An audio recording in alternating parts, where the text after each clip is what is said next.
চলুন আজ দুপুরের মেনুটা আবার শেয়ার করে ফেলি। এই যে কি আছে, কাঁকরোল দিয়ে আলু দিয়ে চিংড়ি মাছ দিয়ে তরকারি, আর ট্যাংরা মাছের ঝোল আর চাটনি। আজকে আর বেশি কিছু নেই, এই হচ্ছে মেনু।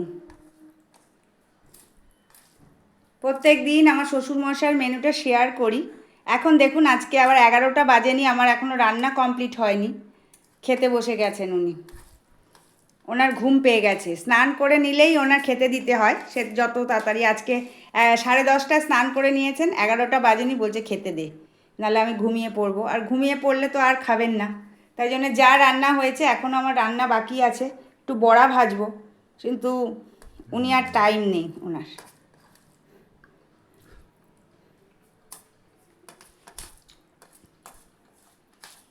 যাকগে,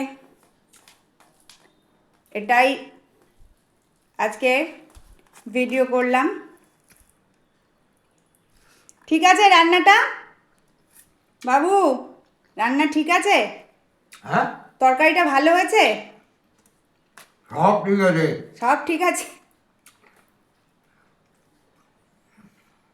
11টা বাজেনি, তুমি খেতে শুরু করে দিলে। 11টার আগে কে খায়? এরপর ঘুমোবে, আমরা যখন 1:30-2টোর সময় খাবো, 1:30টার সময়, তখন ঘুম থেকে উঠে যাবে। এই হচ্ছে, কিছুতেও কথা শোনেন না। কি বলবো আর, বলুন। আর এই যে নাতির জন্যে গাছ থেকে পেয়ারা পেরে এনে রেখেছেন, নাতি খাবে।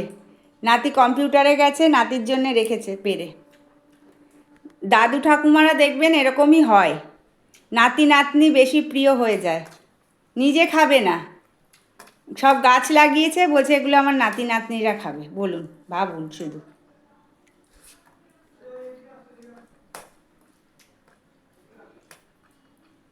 প্রত্যেক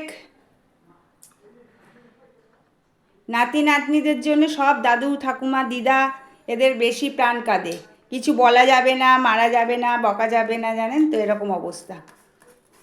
ঠাম্মা দাদু তাহলে ঝাঁপিয়ে পড়ে একদম, এই বকছিস কেন, নাতিকে বকা যাবে না। আর ছেলে মেয়েদের দুমদাম করে পেটাতো, আর নাতিদের পেটানো যাবে না, আমরা পেটাতে পারবো না। বদমাইশি করলেও বলবে বোঝা, কত বোঝাবো বলুন। এই যে আমার ছেলে ফল খেতেই চায় না, তার জন্য জোর করে ফল খাওয়াতে হয়। ও সব পেস্ট খায়, চিবিয়ে ফল খেতে চায় না ও। পেয়ারাটা কি করে পেস্ট করে দিই বলুন? আম ঠাম তাও শরবত করে দেওয়া যায়, পেয়ারাকে দেওয়া যায়? একটা টুকরো বলি খা, দাদু নিয়ে এসেছে, দাদুর সামনে খা, তারপর রেখে দে, নাহলে দাদু মনে কষ্ট পাবে। ও তাই করে, একটা টুকরো নিয়ে খায় ছোট্ট, আর বাকিটা আবার বাটি করে ঘুরিয়ে আনে, যে দাদু যাতে কষ্ট না পায়। যাকগে, শুভ দুপুর, সবাই ভালো থাকবেন এই কামনা করি।